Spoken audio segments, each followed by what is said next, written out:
제21장 새로운 것이 시작되는 끝.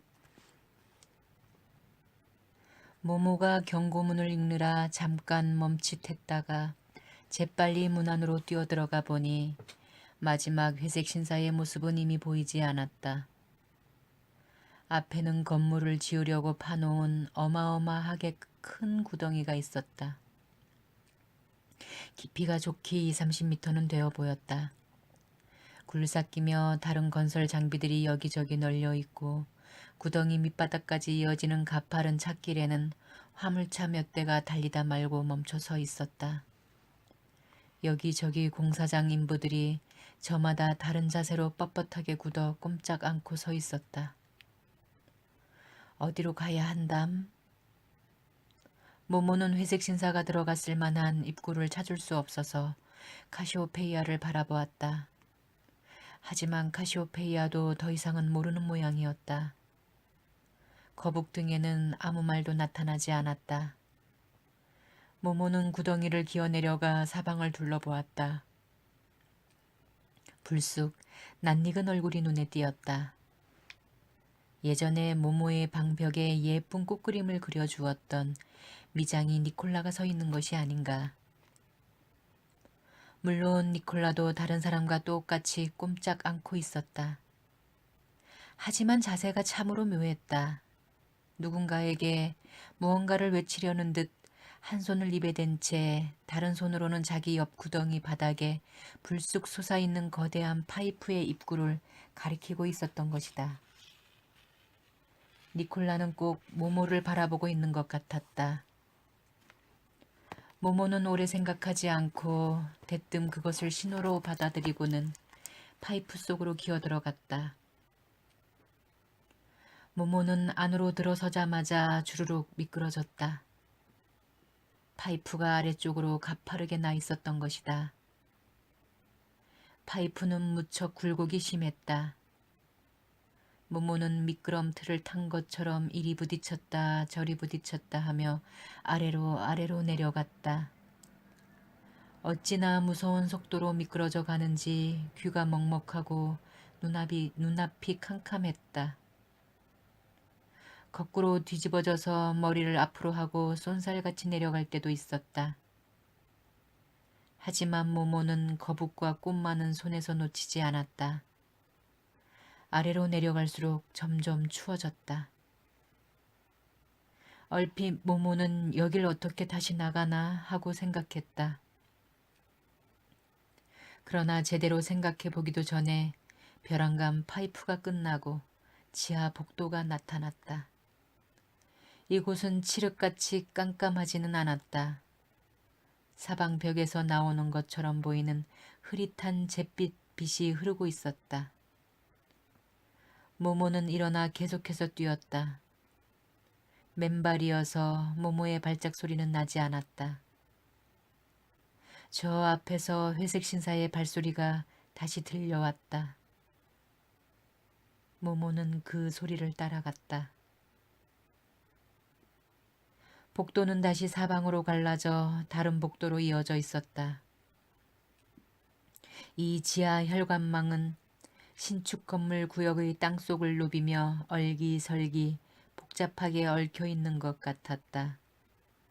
문득 웅성대는 소리가 들렸다.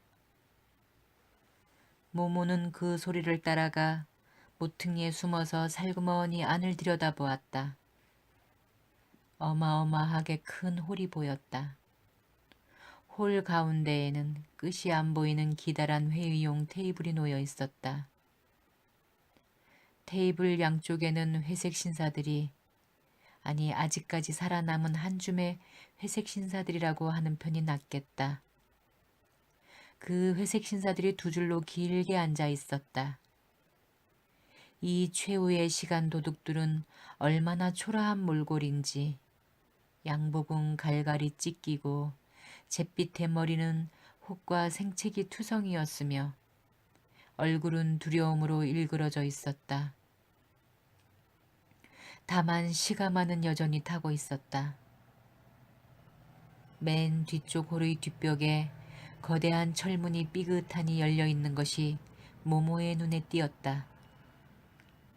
홀에서 싸늘한 냉기가 불어나왔다. 그래봤자 소용없다는 것을 잘 알면서도 모모는 쪼그리고 앉아 치마로 맨발을 감쌌다. 철문 앞 테이블의 머리 쪽에 앉은 회색 신사가 입을 열었다.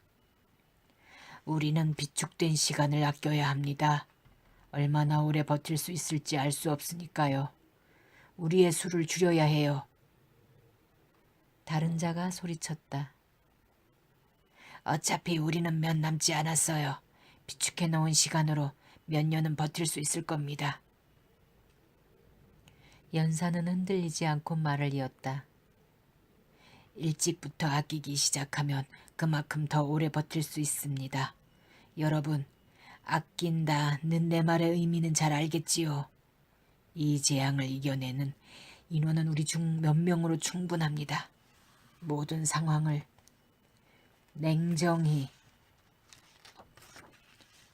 냉정히 볼 필요가 있어요. 여러분, 여기 앉은 우리의 수는 너무 많아요. 수를 대폭 줄여야 합니다. 그것이 합리적인 이성의 명령입니다. 여러분, 그럼 인원을 확인해 볼까요? 회색 신사들은 인원을 확인했다. 그러자 의장은 주머니에서 동전 하나를 꺼내더니 이렇게 말했다. 제비를 뽑읍시다. 앞면이 나오면 짝수 번호가 남고 뒷면이 나오면 홀수 번호가 남는 겁니다. 그는 동전을 공중에 던졌다가 받았다. 앞면입니다. 짝수 번호는 남고 홀수 번호 분들은 지체 없이 사라질 것을 요구합니다. 어경없는 신음이 제비뽑기에서 진 자들이 앉아있는 쪽에서 흘러나왔다. 하지만 아무도 저항하지 않았다. 짝수 번호를 가진 시간 도둑들이 홀수 번호들이 가진 시간을 빼앗았다. 사형 선고를 받은 자들은 흔적도 없이 사라져버렸다. 의장이 정적 속에 대고 말했다. 자, 다시 한 번 더. 소름 끼치는 과정이 다시 한 번 되풀이되었다. 또 한 번, 또 한 번, 결국 4번이나 벌어졌다. 마침내 6명의 회색 신사만이 남게 되었다. 그들은 끝없이 긴 테이블의 머리 쪽에 셋씩 마주보고 앉아 싸늘한 눈길로 서로를 바라보았다. 모모는 몸서리를 치면서 그 과정을 지켜보았다. 회색 신사들의 수가 줄어들 때마다 지독한 냉기가 한결 덜해졌다. 아까에 비하면 지금의 추위는 얼추 견딜만 했다. 회색 신사 중에 하나가 말했다. 6은 기분 나쁜 수요. 테이블의 다른 쪽에 앉아있던 자가 말했다. 이제 됐어요. 수를 더 줄이는 건 의미가 없어요. 우리 6이 이 재앙을 이겨낼 수 없다면 셋으로도 안 되는 겁니다. 앞서 말한 자가 주장했다. 그런 뜻으로 말한 건 아닙니다. 하지만 필요하면 언제라도 다시 이 문제를 거론할 수 있겠지요. 나중에 말이요. 한동안 침묵이 흘렀다. 이윽고 한 신사가 말했다. 재앙이 시작되었을 때 마침 저장 창고에 문이 열려 있어서 정말 다행이에요.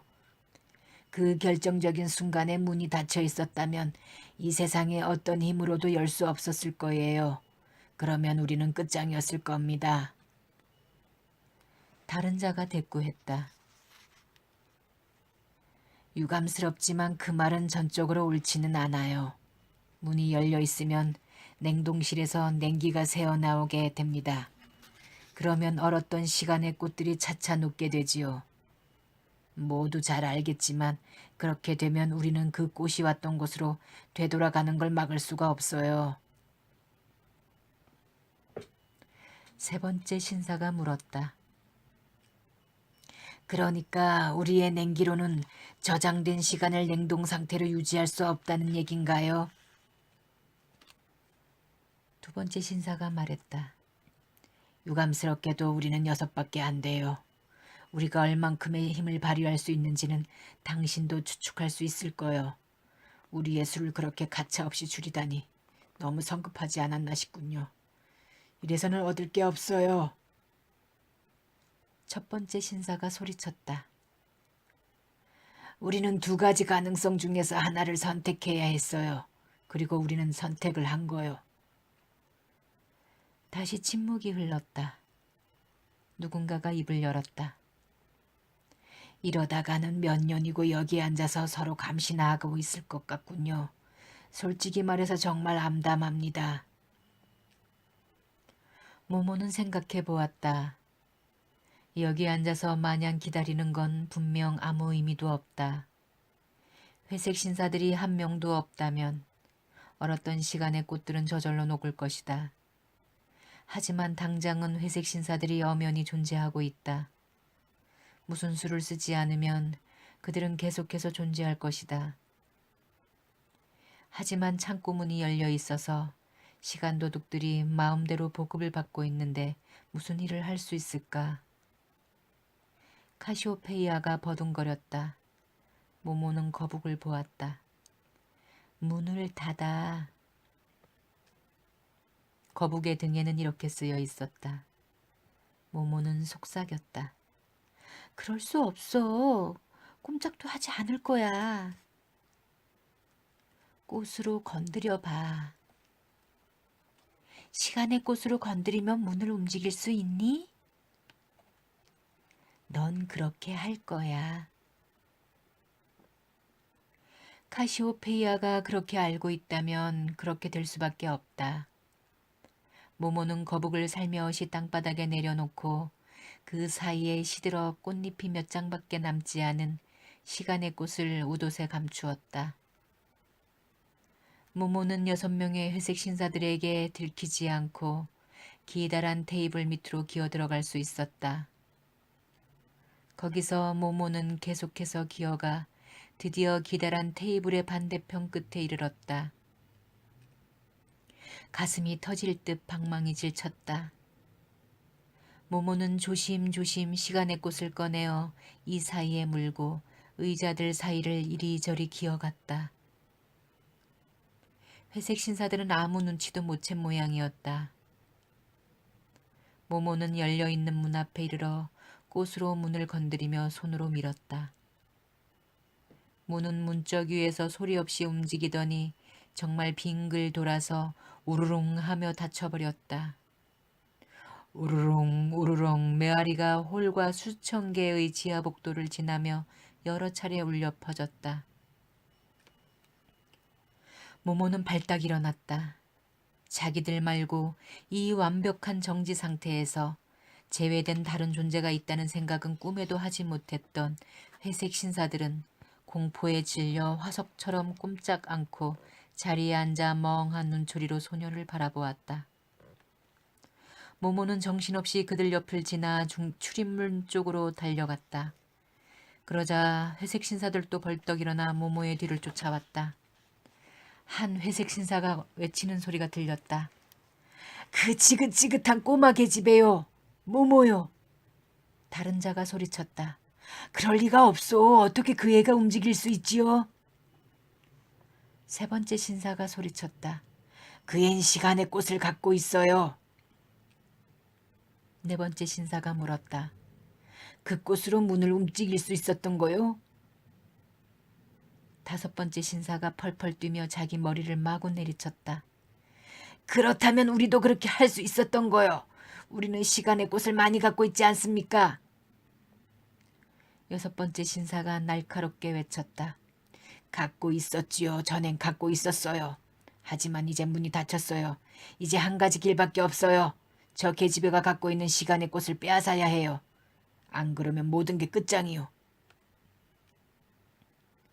그동안 모모는 벌써 이리저리 갈라진 복도 어딘가로 사라졌다. 그러나 이곳의 지리는 아무래도 회색 신사들 쪽이 더 밝았다. 모모는 이리저리 도망쳤다. 몇 번이나 추적자의 품속으로 뛰어들 뻔했지만 그때마다 용케 빠져나올 수 있었다. 카시오페이아도 나름의 방식으로 이 싸움에 참여했다. 카시오페이아는 느릿느릿 기어다닐 뿐이었지만 추적자들이 어디로 뛰어갈지 미리 알고 있었기 때문에 그곳에 때맞춰 가서 길목에 납작 엎드렸다. 그러면 회색 신사들은 거북에게 걸려 비트적거리다 바닥에 나동그라지는 것이었다. 그러고는 그 뒤를 따라 뛰어들어오던 자들이 나동그라진 동료 위에 또다시 넘어졌다. 그렇게 하여 거북은 붙잡힐 뻔한 모모를 몇 번이나 구해주었다. 물론 그 과정에서 발길에 차여 벽에 내동댕이 쳐지기도 했다.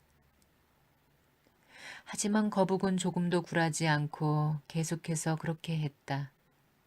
거북은 자기가 그렇게 하리라는 것을 미리 알고 있었다. 이 추격전 와중에 몇 명의 회색 신사들이 시간의 꽃을 차지하려는 욕심에 제정신을 잃고 시가를 떨어뜨리고 말았다. 그들은 차례차례 흔적도 없이 사라져버렸다. 결국 단 2명이 남게 되었다. 모모는 기다란 테이블이 있는 커다란 홀로 다시 돌아갔다. 두 신사가 테이블을 돌아 모모를 쫓아왔다. 그래도 잡지 못하자 그들은 서로 갈라져 양쪽에서 달려들었다. 이제 더 이상 빠져나갈 길이 없었다. 모모는 홀 한 구석에 몰려 겁에 질린 얼굴로 2명의 추적자를 바라보았다.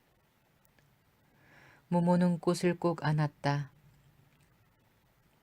꽃에는 희미하게 빛나는 꽃잎이 단 3장 달려있을 뿐이었다. 첫 번째 추적자가 꽃을 향해 손을 뻗으려는 순간 2번째 추적자가 그를 잡아당기며 소리쳤다. 안 돼! 그 꽃은 내 거야! 내 거! 두 신사는 서로를 떼밀기 시작했다. 그러다가 첫 번째 신사의 공격으로 2번째 신사의 입에서 시가가 떨어지고 말았다. 2번째 신사는 서서히 투명해지더니 곧 흔적도 없이 사라져버렸다. 이제 마지막 남은 회색 신사가 모모에게 다가왔다. 입에 문 바싹 탄 꽁초에서는 아직도 연기가 피어오르고 있었다. 그는 헐떡거리며 말했다. 그 꽃 이리 내놔. 그가 입을 여는 순간 입에서 꽁초가 떨어져 주르르 흘러갔다. 회색 신사는 꽁초를 잡으려고 바닥에 몸을 던져 팔을 쭉 뻗었지만 허사였다. 그는 모모에게 잿빛 얼굴을 돌리고 간신히 몸을 반쯤 일으켜 부들부들 떨면서 손을 들어 올렸다. 그는 기어들어가는 소리로 말했다. 제발, 제발, 착하지. 내게 꽃을 다오. 여전히 한 구석에 몰려선 모모는 꽃을 더욱 꼭 껴안으며 묵묵히 고개를 저었다. 한마디도 할 기운이 없었다. 최후의 회색 신사는 천천히 고개를 끄덕이며 중얼거렸다. 좋아, 좋아. 이제 모든 게 끝난 거야. 그러고 나서 최후의 회색 신사도 사라져버렸다. 모모는 어찌할 바를 모르고 그가 쓰러진 곳을 뚫어지게 바라보았다. 그 자리로 카시오페이아가 엉금엉금 기어왔다. 거북 등에는 이렇게 쓰여 있었다. 문을 열어. 모모는 문으로 다가가 그 사이에 꽃잎이 단 한 장밖에 남지 않은 시간의 꽃으로 다시 문을 살짝 건드려 열었다. 최후의 시간 도둑이 사라지면서 냉기도 사라져 있었다. 어마어마하게 큰 창고 안으로 들어간 모모는 눈이 휘둥그레졌다. 유리컵 같은 수많은 시간의 꽃들이 끝이 안 보이는 기다란 선반에 가지런히 세워져 있었다. 어떤 꽃은 다른 꽃들보다 더 찬란했다. 하지만 똑같은 꽃은 하나도 없었다. 살아있는 생명의 꽃이 수십만, 수백만 송이나 되었다. 그 안은 온실 안처럼 따뜻했다. 그리고 점점 더 따뜻해졌다. 모모가 들고 있던 시간의 꽃에서 마지막 꽃잎이 떨어지면서 삽시간에 폭풍이 일었다. 시간의 꽃들이 구름처럼 모모의 주위에서 소용돌이 치더니 곁을 스쳐 지나갔다. 그것은 따스한 봄날의 세찬 바람 같았다. 하지만 사실은 풀려난 시간들이 일으킨 바람이었다. 모모는 꿈을 꾸듯 주위를 두리번거렸다. 바로 앞 땅바닥에 카시오페이아가 보였다. 거북의 등에는 빛나는 글씨로 이렇게 쓰여 있었다. 집으로 날아가. 꼬마 모모, 집으로 날아가. 그것이 모모가 본 카시오페이아의 마지막 모습이었다. 이제 꽃들의 폭풍은 이루 말할 수 없이 강해졌다. 폭풍이 어찌나 세차게 부는지 모모는 바닥에서 떠올라 날아갔다. 모모 자신이 한 송이 꽃인 듯 밖으로 깜깜한 복도를 지나 땅 위로 다시 대도시 위로 모모는 점점 커지는 엄청나게 큰 꽃들의 구름에 파묻혀 지붕과 탑들을 지나 마냥 날아갔다. 올라갔다 내려갔다 둥실둥실 떠다니다가 빙글 한 바퀴 돌기도 했다. 마치 멋진 음악에 맞춰 힘차게 춤을 추는 것 같았다.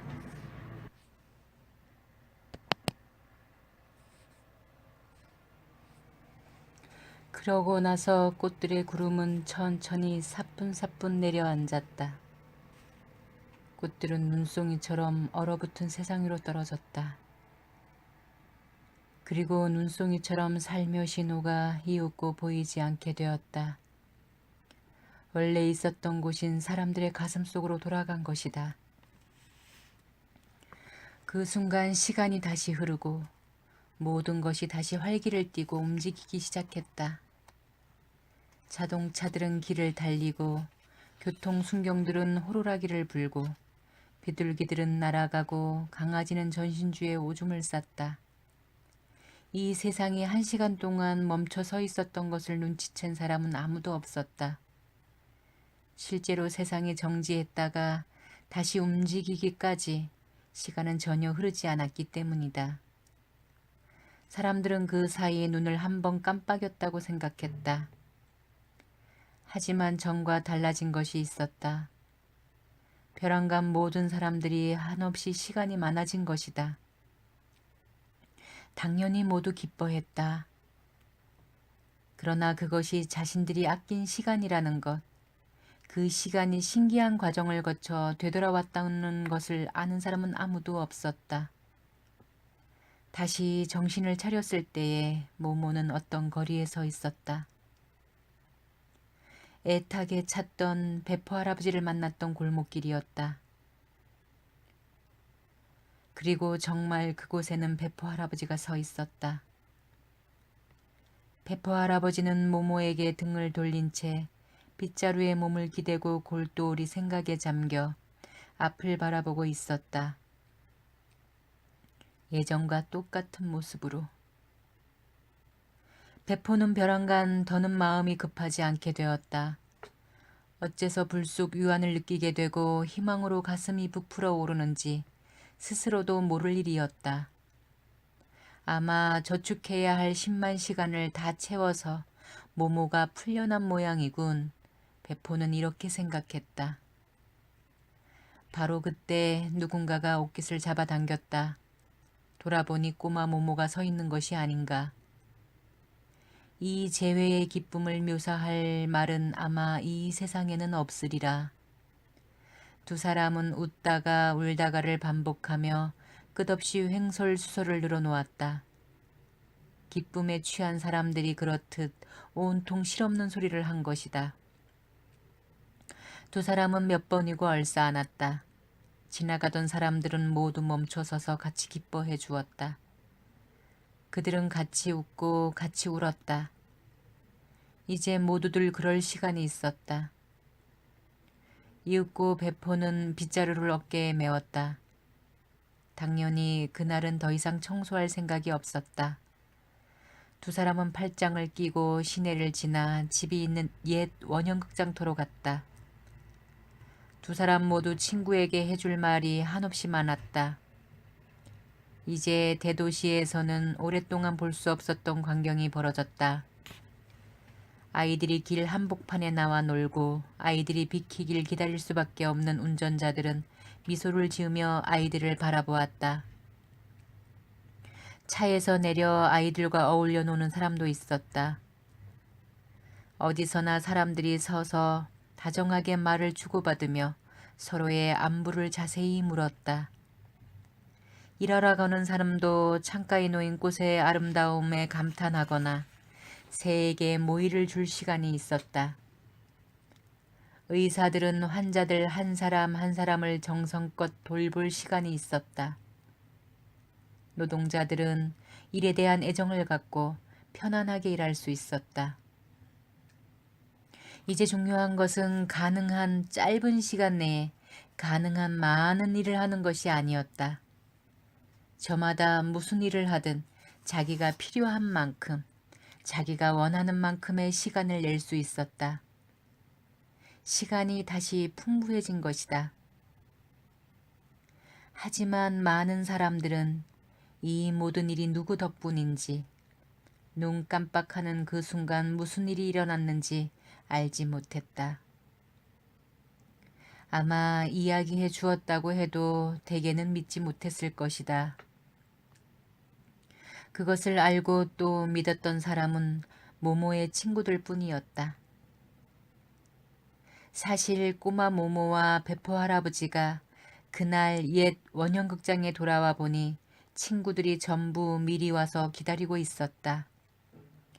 관광 안내원 기기, 파올로, 마시모, 프랑코, 꼬마 동생 데데를 데리고 다니는 소녀 마리아, 클라우디오를 비롯하여 옛날에 모모를 늘 찾아왔던 아이들이 전부 모여 있었다. 음식점 주인 니노, 니노의 뚱뚱한 아내 릴리아나와 갓난아기, 미장인 니콜라도 보였다. 한마디로 예전에 늘 모모를 찾아왔고 모모가 그들의 이야기에 귀를 기울였던 이웃 사람들이 모두 와 있었다. 그들은 파티를 열었다. 모모의 친구들만이 열 수 있는 정말 즐거운 파티였다. 파티는 저 옛날의 별들이 뜰 때까지 계속되었다.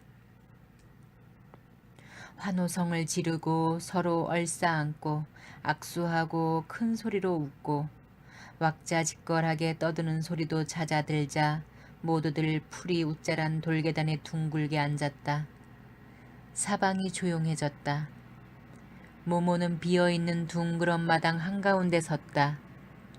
모모는 별들의 음성과 시간의 꽃을 생각했다. 모모는 맑은 목소리로 노래를 부르기 시작했다.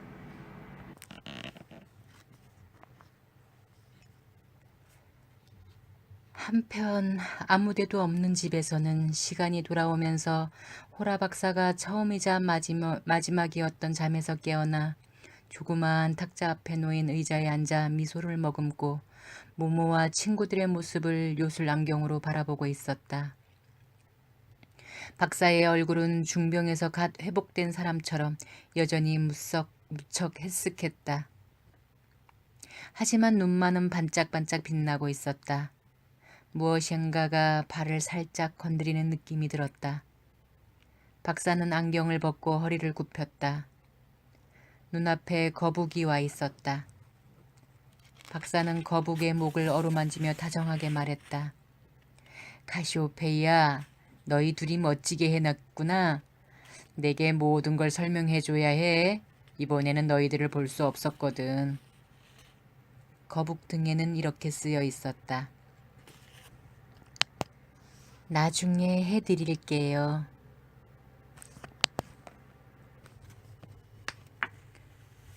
그리고 카시오페이아는 재채기를 했다. 호라 박사는 걱정스러운 듯 물었다. 감기 든 것 아니니? 카시오페아가 대답했다. 예, 된통 걸린 것 같아요. 회색 신사들이 내뿜는 냉기 때문에 그랬을 게다. 지칠 대로 지쳐서 푹 쉬고 싶겠지? 그럼 가서 쉬려무나. 거북등에는 이렇게 쓰여 있었다. 고맙습니다. 카시오페이아는 절뚝절뚝 기어서 조용하고 어두운 구석으로 들어갔다. 그리고 머리와 내 다리를 등껍데기 속에 넣었다. 거북등에는 이 이야기를 읽은 독자만 알아볼 수 있는 글자가 천천히 나타났다. 끝.